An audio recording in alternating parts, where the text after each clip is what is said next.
आज हम अपना 4th चैप्टर स्टार्ट करने वाले हैं जिसका नाम है खनिज एवं धातु। सबसे पहले मैं खनिज एवं धातु के बारे में एक छोटा सा इंट्रोडक्शन आपको देना चाहूँगी। खनिज क्या होते हैं? प्रकृति में हमें धातुएं जिस रूप में प्राप्त होती हैं उसे हम खनिज कहते हैं।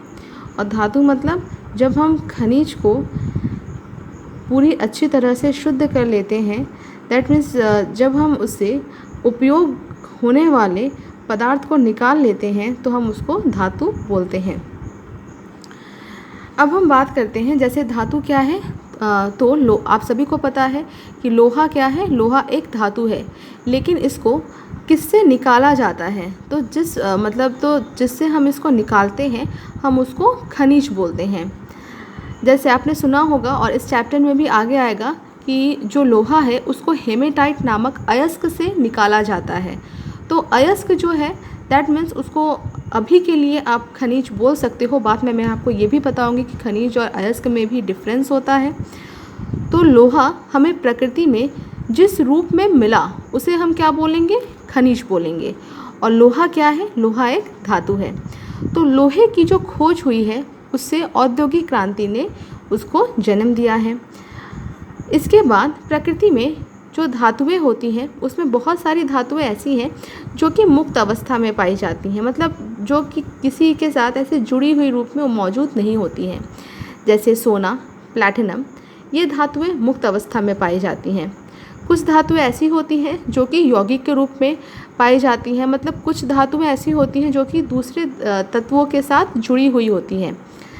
जैसे एल्युमिनियम है, तो एल्युमिनियम क्या होगा? ये ऑक्सीजन के साथ जुड़ा होगा। मैग्नीज भी ऑक्सीजन के साथ जुड़ा होगा, तो ये ऑक्साइड के रूप में मौजूद होते हैं। दूसरे स्थान पे अगर जो धातुएं हैं वो सल्फ़र के साथ जुड़ी हुई हों तो उसको हम बोलते हैं कि ये जो धातुएं हैं वो प्रकृति में सल्फाइड के रूप में मौजूद हैं। इस श्रेणी में कॉपर, लेड और जिंक आते हैं। प्रकृति में बहुत ज़्यादा मात्रा में सिलिकेट पाए जाते हैं, दैट मीन्स सिलिका पाई जाती है, किंतु सिलिकेट से धातु का निष्कर्षण करना बहुत कठिन होता है और इसमें काफ़ी ज़्यादा पैसे भी खर्च हो जाते हैं। अब हम देखते हैं कि खनिज क्या होता है। भूपर्पटी मतलब क्या होता है?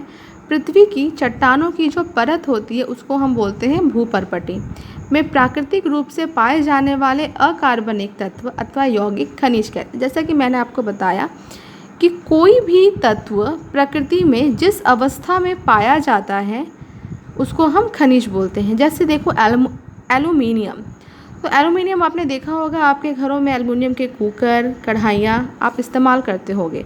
क्या वो आपको ऐसे दिखते हैं? बिल्कुल नहीं। लेकिन प्रकृति से जब हम एल्युमिनियम को निकालने जाते हैं ना तो हमें वो ऐसे ही दिखते हैं। तो दैट मीन्स क्या है? ये एल्युमिनियम का खनिज है। अब इसमें से क्या करेंगे? ऑक्सीजन, मिट्टी, जो भी बालू के कण, इसको हम हटाएंगे, साफ़ करेंगे। बहुत सारे भौतिक और रासायनिक प्रक्रियाएं होती हैं जिसके फलस्वरूप हमें क्या होता है, इससे हमें बाद में एल्युमिनियम की शुद्ध रूप में प्राप्ति होगी। ठीक है। अब यहाँ पे देखो मैग्नेटाइट। क्या लोहा आपको ऐसा दिखता है? आप अपने घरों में लोहे के तवों को या लोहे के कोई भी सामान को आप देख सकते हो। लोहे के पाइप आते हैं। लोहा बिल्कुल भी आपको ऐसा नहीं दिखता होगा, लेकिन प्रकृति में लोहा हमको इसी रूप में प्राप्त होता है। बाद में हम लोहे को उसको हम शुद्ध करते हैं और हमें शुद्ध लोहे की प्राप्ति होती है।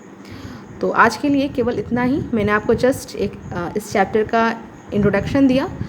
कल मैं आपको और भी ज़्यादा डिटेल में बताऊंगी कि अयस्क क्या होता है और कुछ अयस्कों के नाम भी आपको मैं याद करवाऊंगी और भारत में कौन कौन से खनिज पाए जाते हैं वो भी कल मैं आपको बताऊंगी। ठीक है। तो आई होप आपको आज का इतना समझ में आया होगा। Thank you.